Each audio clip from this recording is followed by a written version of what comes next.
어떤 사람은 사람의 본성이 선하다고 하고 어떤 사람은 사람의 본성이 악하다고 그래요. 전자를 성선설이라고 그러고 후자를 성악설이라고 합니다. 성경은 인간의 본성을 악하게 봅니다. 물론 타락 이전에 인간은 선해요. 근데 선악과를 먹고 난 이후에 인간은 악합니다. 이 인간의 죄된 본성을 누구보다도 깊이 깨닫고 인식했던 사람이 사도 바울입니다. 그는 로마서 7장에서 이렇게 말해요. 내 속 사람으로는 하나님의 법을 즐거워하되 내 지체 속에서 한 다른 법이 내 마음의 법과 싸워 내 지체 속에 있는 죄의 법으로 나를 사로잡는 것을 보는도다. 선하게 살고 싶어요.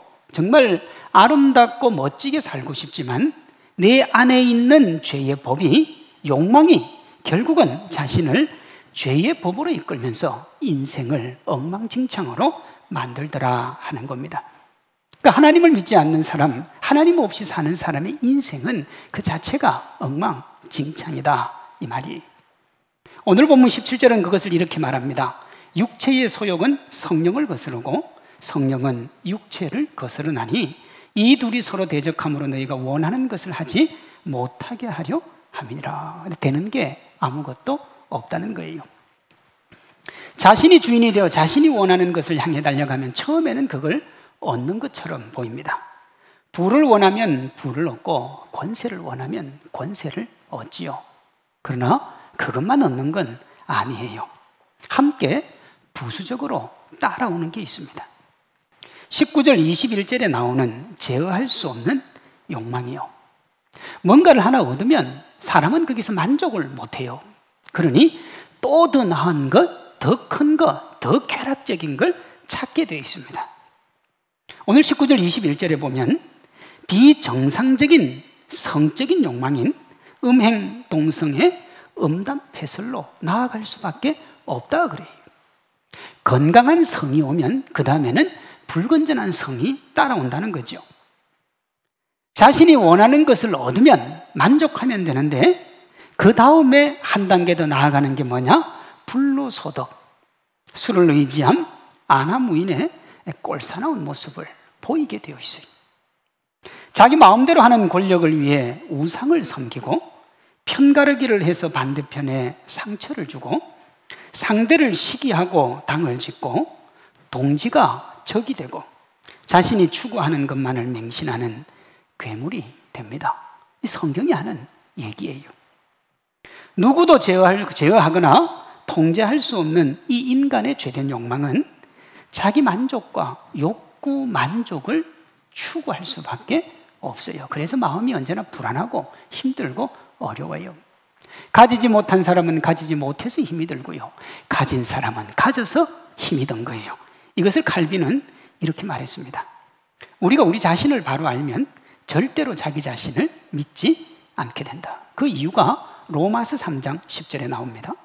의인은 없나니 하나도 없으며. 인간에게 의라는 걸 기대할 수 없다는 거예요. 사람은 윤리의식이 무뎌지고 양심이 마비되고 결국은 자기 욕망의 노예로 전락하는 것이 인생입니다. 살다가 보면 계속 욕망이 다가오는 거잖아요. 성경만 그렇게 말합니까? 그렇지 않죠. 하나님을 믿지 않는 이 세상의 지식인들도 인간이 끝이 없는 욕망을 향해 질주하는 존재다, 그렇게 말합니다. 제가 2주 전에 말씀을 드린 정신분석학자요 철학자인 락항은 결코 만족을 모르는 인간의 자기 만족을 향한 끝없는 욕망의 질주, 그걸 인생이라 그랬습니다. 우리 사회를 한번 둘러볼까요? 인터넷의 발달로 성적인 타락은 인류 역사 최고의 정점에 와 있습니다. 성적인 타락과 문란함이 멸망의 한 원인이었던 로마 제국과 비교해도 손색이 없을 정도입니다. 10대와 20대들이 음행 동성애 호색의 왕국을 세우고 왕자에 앉아 있습니다. N번방 사건이 좋은 예입니다. 성적인 타락의 끝이 어디인 줄 압니까? 그게 소아성애입니다. 동성애가 아니에요. 어린아이, 아무것도 모르는 아기를 데려다 놓고 그 아이를 성적인 대상으로 보는 거예요. 이 N번방 사건에서 그 일이 일어났습니다. 그럼 세상의 권력은 어떻습니까? 권력을 얻기 위해 원수를 맺고 분쟁하고 서로를 시기하며 진영 논리라고 하는 초등학생도 이해할 수 없는 그런 논리를 만들어서 네 편과 내 편으로 갈라서 목숨을 걸고 싸웁니다.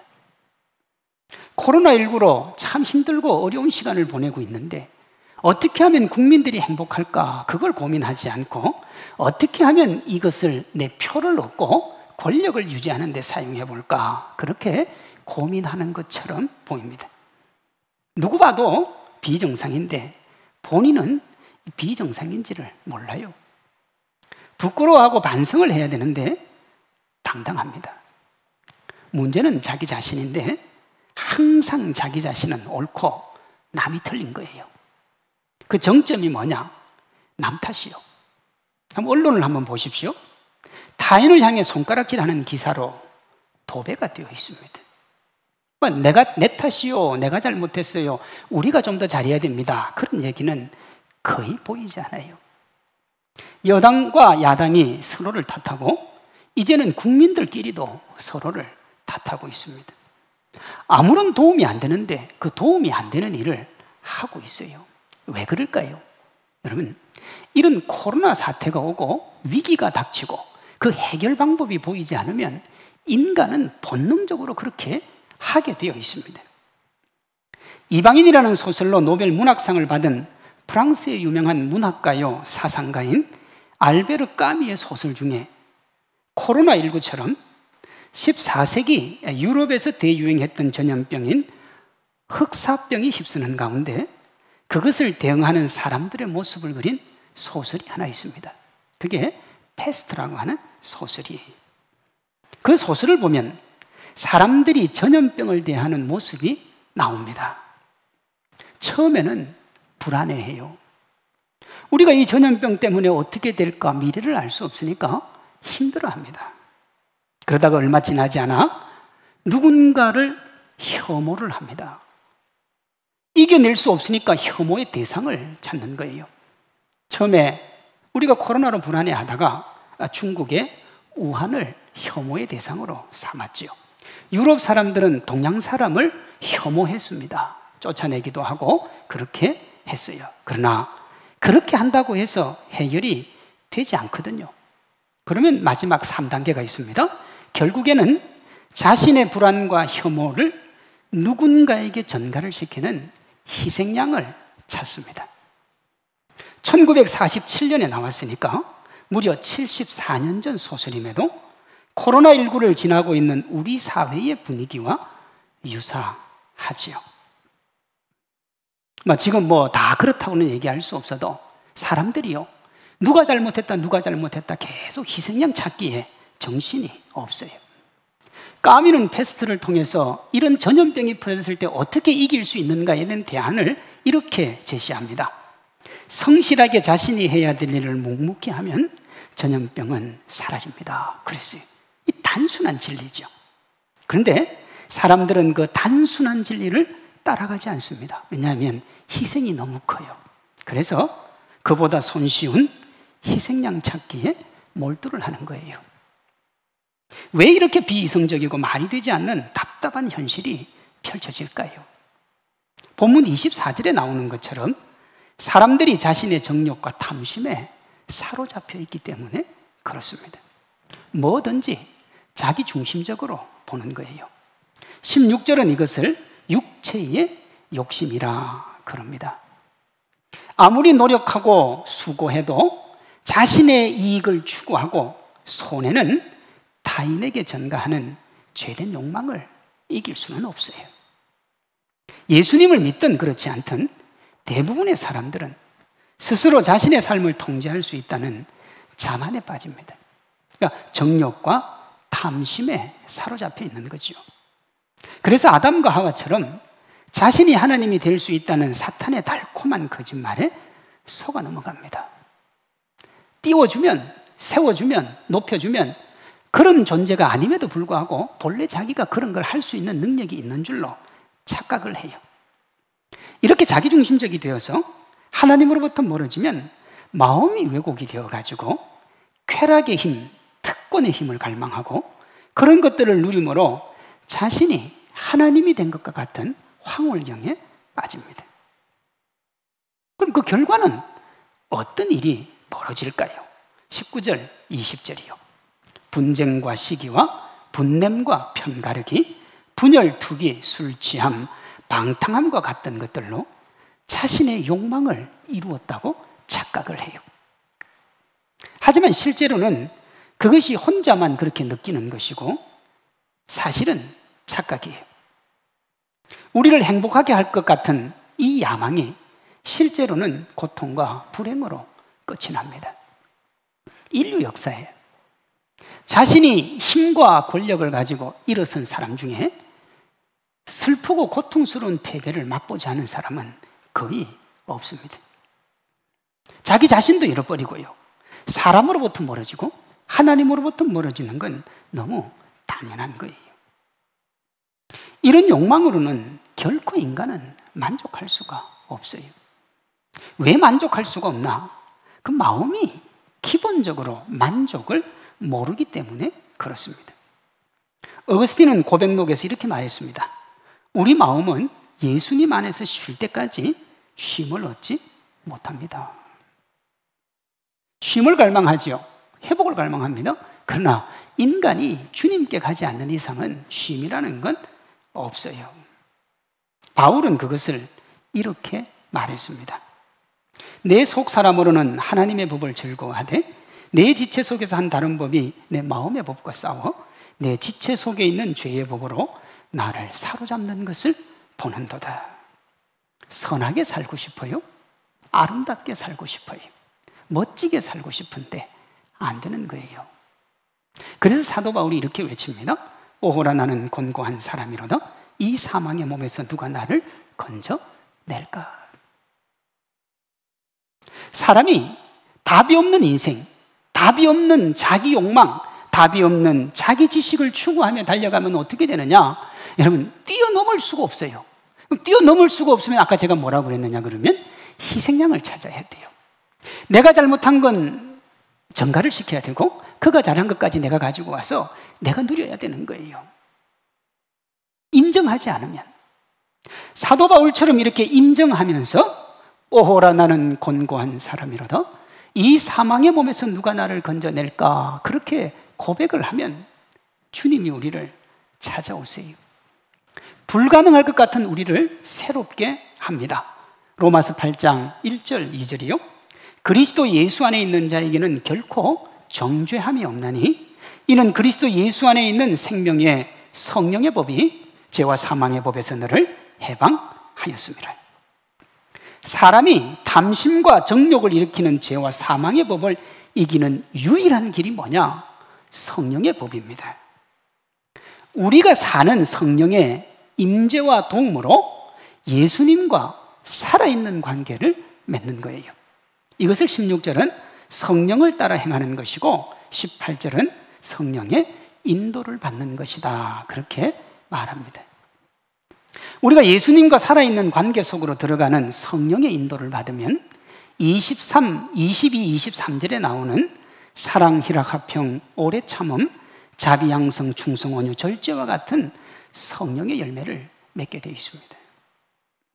하나님한테 우리를 맡기지 않으면 어떻게 된다고요? 분쟁이요, 편가르기요, 네 뜻과 내 뜻이 다르면 적을 만드는 거예요. 그런데 이걸 극복할 수 있는 길이 뭐냐? 하나님을 만나면 그런 상황 속에서 우리가 절제하고 충성하고 오래 참음으로 아름다운 열매를 맺게 되는 거예요. 우리가 이런 말을 하는 경우가 있잖아요. 지금까지는 가만히 있었지만 도저히 못 참겠다. 지금까지 열심히 했지만 이제는 못하겠다. 내가 살인자도 사랑할 수 있지만 너는 구제불능이다. 이런 말 하는 경우가 있잖아요. 이런 인간적인 노력과 인간적인 생각과는 차원이 다른 게 뭐냐? 성령의 열매입니다.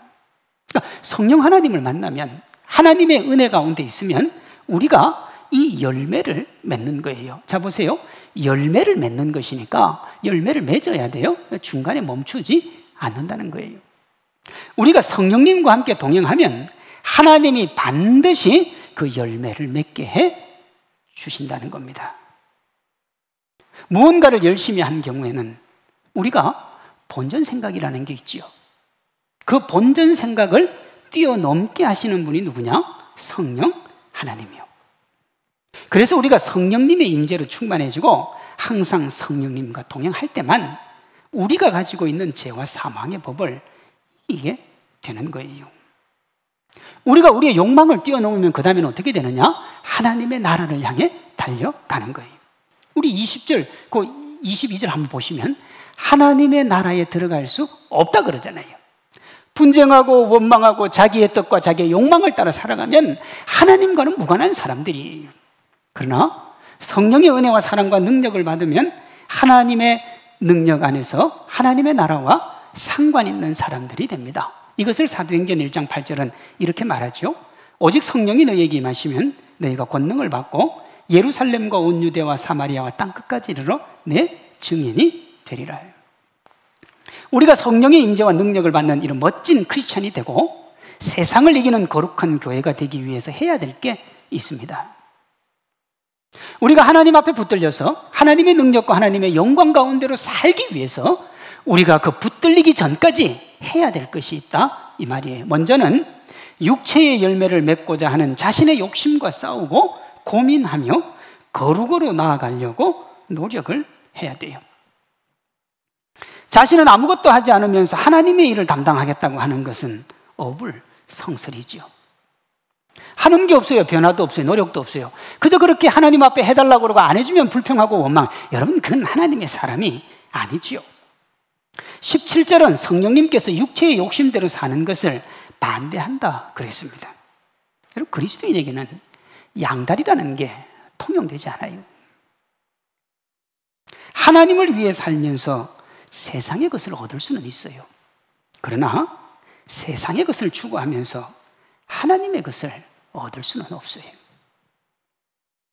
하나님을 세상 일에 끼워 넣고 자기의 욕망대로 살려고 해서는 절대로 하나님의 영광을 드러낼 수가 없다 이 말입니다.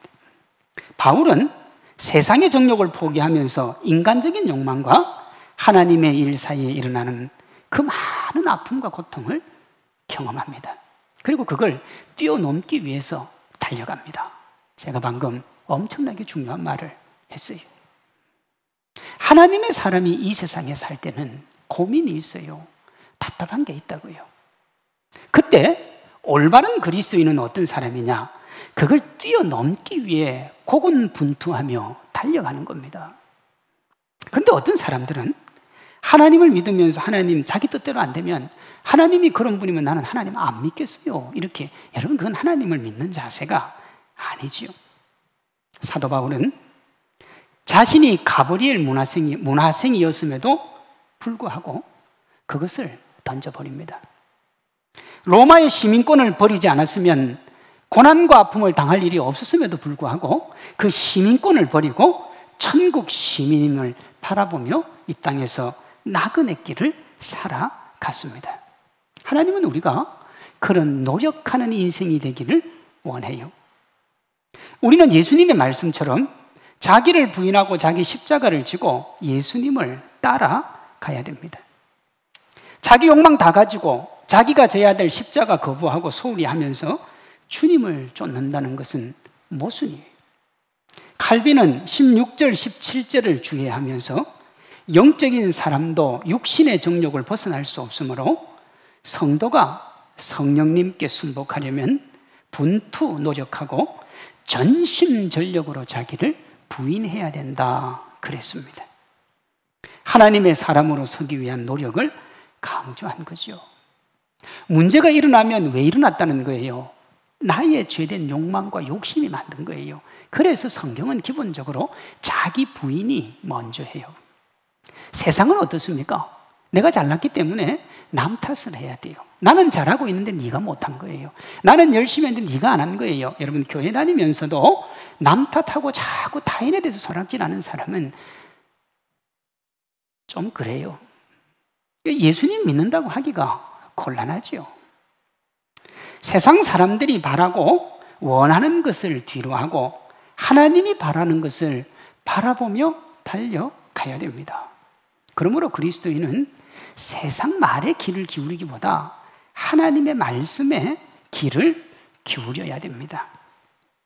하나님과 뜻이 다르고 분쟁식이 당짓는 분열, 육체의 열매 맺는 그런 것들이 아니라 하나님 앞에 하나님의 나라를 위해 달려가야 돼요.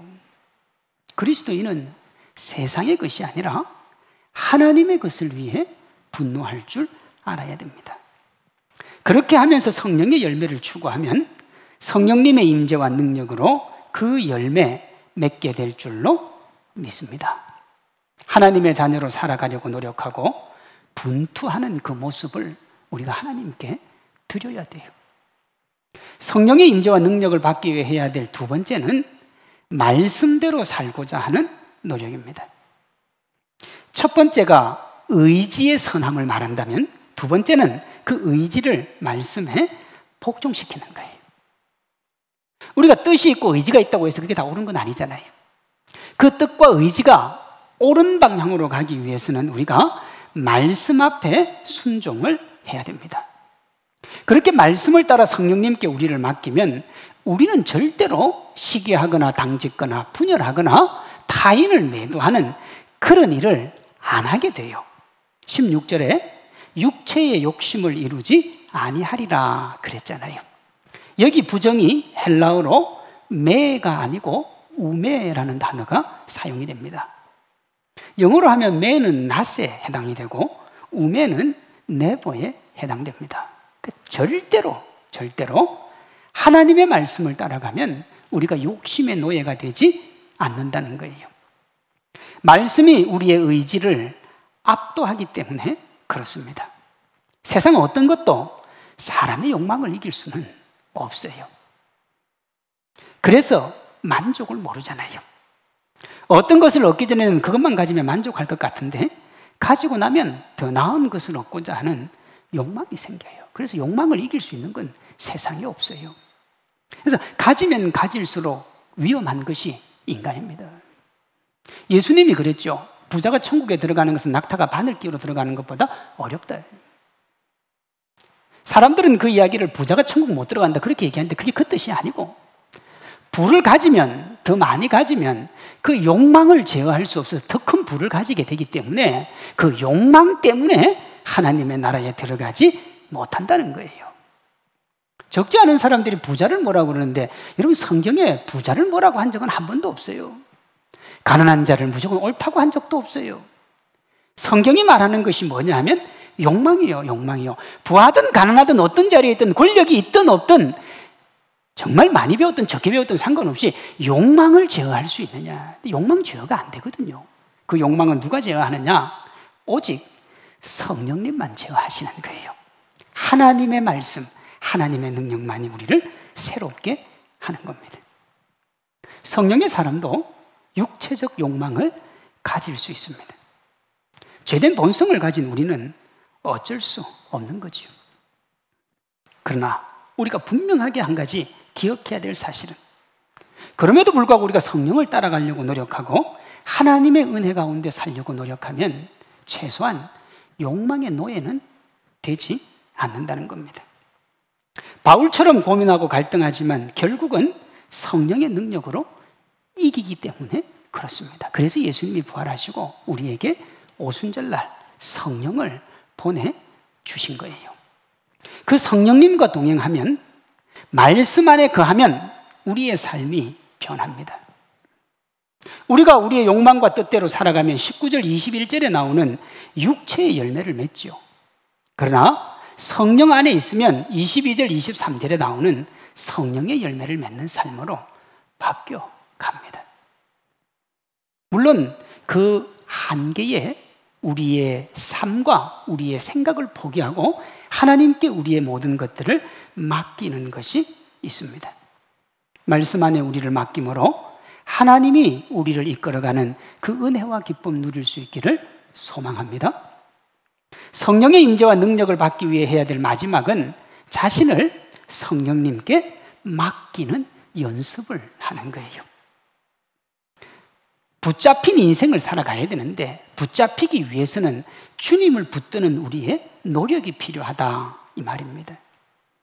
열심을 다해 하나님의 뜻대로 살고자 노력하고 성령님께 우리를 맡기는 그 따라가는 노력이 있을 때 하나님이 우리에게 은혜와 기쁨을 주시는 거예요. 18절은 그것을 성령의 인도라 그렇게 말합니다. 우리가 아무리 의지를 가지고 말씀대로 하려고 해도 잘 되지가 않아요. 그때 우리가 두 손을 들고 성령님께 우리의 모든 것을 맡기면 성령님이 우리 가운데 오십니다. 오순절에 120명의 사도들과 제자들이 그렇게 했습니다. 다락방의 문을 잠그고 고통과 아픔과 두려움 가운데 있었지만 그럼에도 불구하고 하나님 앞에 기도하며 말씀으로 맡기니까 성령이 그들에게 임재를 했지요. 그러자 사도들이 성령의 인도를 따라 방언을 말하고 회개가 일어났으며 하루에 3,000명이 예수님께 돌아오는 놀라운 일이 일어났습니다. 살기등등하던 사람들, 예수님 믿는 사람들, 못 죽여서 안달이던 사람들이 성령의 능력을 받은 사람의 말을 들으니까 하나님 앞으로 돌아오더라는 거예요. 지금 교회가 나름대로 참 많이 비난을 받고 있습니다. 야, 회복이 될 건가? 새로워질 건가? 우리 교회가 다시 한번 일어설 수 있을 것인가? 참 많은 목사님들과 한국교회 성도들이 고민을 합니다. 우리의 고민 아무리 해봐야 답이 없습니다. 하나님이 우리를 만져주시면, 성령 하나님이 우리에게 부어지면 하나님께서 모든 것들을 바꾸고 새롭게 해주실 줄로 믿습니다. 능력 있는 그리스도인은 자신의 노력과 의지만으로 되는 것이 아니에요. 예수님의 12제자가 3년간 훈련을 받았습니다. 그러나 그것만으로는 모든 게 해결되지 않았어요. 시대를 이끌어가기는커녕 모두 숨기에 바빴습니다. 알아요. 어떻게 살아야 되는지도 알고 어떻게 달려가야 되는지도 알아요. 3년 동안 예수님이 하신 것을 봤으니 어떻게 살아야 되는지, 무엇을 하면 되는지도 다 알아요. 그런데 숨었어요. 왜 숨었습니까? 감당이 안 되니까요. 이 시대를 어떻게 뛰쳐나갈 힘도 없고 용기도 없었으니까요. 그들의 배움과 의지에 담대함과 능력을 불어넣은 게 뭐냐? 오순절 성령 강림이요. 하나님의 능력이 있으니까 지식이 삶으로 바뀐 거예요. 하나님의 능력이 오니까 입으로 하던 것이 손발로 바뀌어 가는 거예요. 어떤 사람은 배우기만 하면 되는 줄 알아요. 그래서 세미나는 모두 다니고 교육이라는 교육은 모두 받습니다. 제가 전에 교회 있을 때 어떤 성도님한테 제자훈련 하자니까 목사님 저 제자훈련 옛날에 다 끝냈어요. 몇 년 하셨냐니까 4년을 했대요. 정말 오래 했죠. 그런데 그분의 삶을 보면 바뀐 게 없어요. 머리에 든 건 다 있어요. 모르는 건 하나도 없어요. 그런데 삶이 안 바뀌어요. 왜 안 바뀝니까? 자기 자신을 주님에게 안 맡기니까요. 성령의 인도를 받지 않으면 단순한 지식에 불과할 수도 있어요. 3년간의 훈련이 있었으나 두려움에 생업의 자리로 돌아갔던 제자들처럼 하나님의 은혜와 은총을 한번 경험한 후라도 기도와 말씀을 통한 성령의 충만함을 경험하지 않으면, 누리지 않으면 다시 생업의 자리에 주저앉을 수밖에 없습니다. 이 주저앉음을 막는 것이 우리 안에 역사하는 성령님이에요. 두려움에 떨던 제자들이 오순절 성령 강림 이후에 더 이상 다락방에 숨지 않습니다. 그 누구보다도 귀한 하나님 나라 일꾼이 되었습니다. 하나님 나라를 위해 달려가야 되겠다. 우리의 목표가 그거다. 그거 가지고는 안 돼요. 성령의 능력 안에 하나님의 영광으로, 주님이 주시는 힘으로 달려가야 되는 겁니다. 의지적으로 하나님을 따르고자 하고 그것을 구체적으로 실천하기 위해 말씀을 따르며 자신의 부족과 한계를 직시하고 그것을 뛰어넘기 위해 성령님의 인도와 임재를 소망하는 이를 예수의 사람이라 그렇습니다. 오늘 24절, 이런 예수님의 사람들은 정욕과 탐심을 십자가에 못 박아야 된다 그래요. 그리스도 예수의 사람들은 육체와 함께 그 정욕과 탐심을 십자가에 못 박았느니라. 성령의 사람으로 하나님께 쓰임받는 개인과 교회가 되기 위해서 우리가 해야 될 가장 중요한 일이 뭐냐 그러면 자기 자신을 돌아보는 겁니다. 나는 정욕과 탐심을 십자가에 못 박았는 거예요.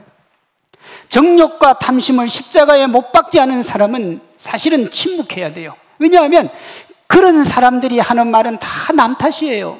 자긴 잘했어요. 다 남이 못한 거예요. 타인이 아니라 자신입니다. 그렇게 우리 자신을 돌아보고 준비할 때 하나님이 우리에게 성령을 부어주시는 거예요. 제자들이 주님이 올라가고 난 다음에 10일 동안 모여서 기도하고 말씀 보며 자기 자신을 되돌아봤다고요. 그들은 이미 능력자였어요. 주님이 이 땅에 남겨놓은 120명은 대단한 하나님의 사람들이었어요. 그러나 그들이 그 능력을 행할 수 있었던 가장 귀한 출발점이 뭐냐? 자기 자신의 죄된 본성을 되돌아보는 거예요. 되돌아보면서 하나님 앞에 그들을 맡길 때 하나님이 성령을 보내주셨다고요. 그것을 위해 우리는 자기 자신을 내려놓고 하나님께 맡기는 삶을 살아야 돼요. 삶의 현장에서 최선을 다하면 길이 있습니다. 그러나 최선을 다해도 안 되는 것이 있습니다. 고민하고 노력해도 불가능한 게 있어요. 지금 코로나19 사태가 그렇습니다. 지난 시간 예배를 살리기 위해서 제가 참 많이 발버둥을 쳤습니다. 다른 건 다 양보해도 주일 예배만큼은 양보하지 않기 위해서 제 나름대로 열심히 했습니다. 정부가 하라는 대로 방역 열심히 했고 참 많이 노력했습니다. 저는 지난 2월달 이후로 KF94 마스크를 벗어본 적이 없습니다.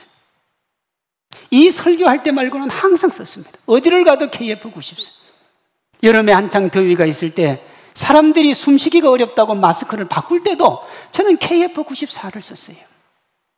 목사가 제가 코로나 걸리면 큰일 나니까 그렇게 열심히 하고 노력하고 달려왔습니다. 그런데 여러분 지금 온라인 예배 드리고 있어요. 노력한다고 다 됩니까? 달려간다고 다 됩니까? 세상 사람들은 자기의 노력과 열심을 향하고 달려가도 안 될 때 낙심하고 포기하고 원망하고 남 탓해요. 그런데 우리는요, 우리 자신이 열심히 달려가다가 안 될 때 그때가 기회예요. 우리의 한계를 넘어 계신 하나님의 도움과 손길을 기대할 수 있을 때가 바로 그때이기 때문입니다. 사도행전을 비롯한 지난 2000년 기독교 역사가 이 이야기예요. 자신의 힘, 자신의 능력, 자신의 생각으로 하다가 다 주저앉고 마지막에 아무것도 할 수 없다고 주님 앞에 두 손을 내어 밀 때 하나님이 은혜를 주시고 능력을 주셔서 새로운 역사들이 일어났어요. 왜 하나님이 그렇게 하시는 줄 압니까? 네 힘과 네 능력이 아니라 내 힘과 내 능력으로 하는 걸 보여주기 위함이에요. 그래서 위기는 기회가 되는 겁니다. 자신의 만족과 유익을 위해 거침없이 질주하는 욕망을 성령님께 맡기고 성령님의 임재와 인도로 자신의 한계를 넘어 위대한 열매를 남기는 역사, 그것이 성령 하나님을 경험하고 누린 이들의 역사입니다.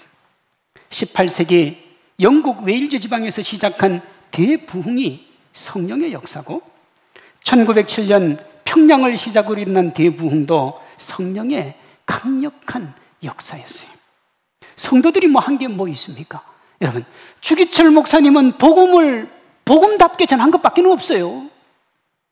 신사참배 하지 말라고 해서 신사참배하면 안 된다고 하는 원리만 지킨 거예요. 뭐 특별하게 탁월하게 한 게 없단 말이에요. 그런데 하나님이 거기에 성령의 능력과 은혜를 부어주셨어요.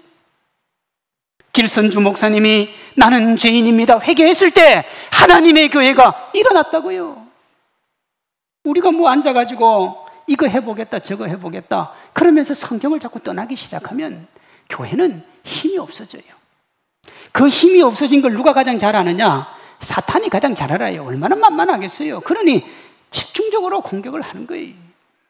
본질에 서면, 기본에 서면 하나님의 교회, 거룩한 성도로 새롭게 세워질 줄로 믿습니다. 저는 제가 할 수 있는 선까지 최선을 다합니다. 보셔서 알겠지만 저는 제가 할 수 있는 만큼 다 해요. 제가 그렇게 하는 이유는 제가 제 능력을 신뢰해서가 아니라 제 한계 앞에 무릎을 꿇고 성령의 능력을 덧입기 위함입니다. 성령님이 붙드시는 삶을 살기 위해서 최선을 다하는 거예요. 자기 최선을 다하지 않으면서 온전히 하나님을 의지하기는 어렵습니다. 왜 그런가? 자신이 할 수 있는 영역이 또 자신의 능력이 여전히 남아있고 그 자신의 힘을 신뢰하기 때문에 굳이 하나님을 신뢰할 필요는 없는 거예요. 제가 방금요 엄청난 이야기를 했어요, 여러분. 하나님이 내게 주신 달란트 끝까지 최선을 다해서 더 이상 내가 할 수 없을 때 누구를 의지해요? 하나님을 의지하는 거예요. 하나님이 주신 능력과 달란트 다 해봤어요. 근데 안 돼요, 이제. 그리고 하나님께로 가면 하나님이 불쌍하잖아요. 긍휼히 여기기 시작하는 거예요. 그래, 내가 너에게 그까지밖에 안 줬는데 그거 다 쓰고 나에게 왔으니 내가 너에게 더 큰 능력과 영광과 기쁨으로 줄게. 그게 성령의 충만함이에요. 어느 시대를 막론하고 하나님의 사람들은 다 그렇게 살았어요. 성령을 쫓아 행하고 성령의 인도함을 받았어요. 성령의 인도함을 받는다는 것은 자신의 욕망과 판단을 십자가에 못 박고 하나님의 뜻을 따르기로 하는 겁니다. 누구든지 자기를 부인하고 자기 십자가 지고 오라 그랬잖아요. 나를 내려놓고 주님이 원하시는 자리까지 그 짐 지고 따라갈 때 주님이 뭐라고 하시느냐? 수고하고 무거운 짐진 자여 다 내게로 오라. 내가 너희를 쉬게 하리라. 사랑하는 성도 여러분, 여러분을 움직이는 게 뭡니까? 다른 것 없어도 이것만 있으면 된다는 것이 무엇입니까? 그것이 하나님의 말씀과 성령의 인도이기를 소망합니다. 성령의 능력으로 육체의 욕망을 이겨내야 합니다. 그래야 성령님의 인도를 받아 성령의 열매를 맺을 수 있습니다. 이를 뒤집어 말하면 예수님을 믿는다고 해도 말씀과 성령의 인도를 받지 않으면 세상 사람들과 다를 바가 없고 결국에는 육체의 열매를 맺습니다. 하나님을 믿는다고 하는데도 자주 낭망하고 실망하는 이유는 지금 자신의 형편과 환경을 바라보고 세상과 사람들에게 도움을 요청하기 때문에 그렇습니다. 자신을 더욱 의지하기 때문에 그렇습니다. 하나님께 맡김을 의미하는 기도는 통과의래요. 하나님의 뜻대로 되게 해달라고 기도하지만 자신의 계획이 다 서 있어요. 자기가 하나님의 뜻에 맞추어 기도하는 것이 아니고 자기의 뜻을 하나님이 따라오도록 기도하는 경우가 다반사지요. 그러니 더욱더 세속의 방법과 욕망에 기대게 됩니다. 그 결국이 뭔 줄 압니까? 거룩한 분노는 사라지고 세속적 분노만 가득해지는 거예요. 근데 그걸 못 깨달아요. 욕망이 많기 때문에 그렇습니다. 2000년 전 오순절날 불의 혀같이 갈라지는 능력으로 성령이 오셨습니다. 그날 성령의 충만함을 받은 사람들이 생명을 다한 복음 사역의 증인이 되었어요. 죽음도 두려워하지 않는 신실한 하나님의 사람들이 되었습니다. 그리고 결국에는 음행, 더러운 것, 호색, 우상숭배, 주술, 원수 맺는 것, 분쟁, 시기, 분냄, 당 짓는 것, 분열, 투기, 이단, 술 취함, 방탕함에 육체의 열매로 가득했던 로마를 사랑과 희락과 화평과 오래 참음과 자비와 양성과 충성과 온유와 절제의 성령의 열매가 가득한 로마로 바꾸었습니다. 하나님의 사람들, 하나님을 의지하고 성령의 능력으로 살아가는 사람들, 그들을 통하여 시대가 바뀌고 새로워질 겁니다. 크리스찬은 하나님께 모든 것을 맡기는 사람들입니다. 하나님께 맡기면 하나님께서 우리가 계획하고 추구하는 것보다 훨씬 더 잘 인도해 주실 줄로 믿습니다. 예수님을 구주로 믿는 우리 모두도 우리의 정욕과 탐심을 십자가에 못 박고 성령님의 인도함을 받아 성령의 열매를 맺어 하나님이 기뻐하시는 개인, 하나님께 영광을 돌리는 교회 되기를 주님의 이름으로 축원합니다.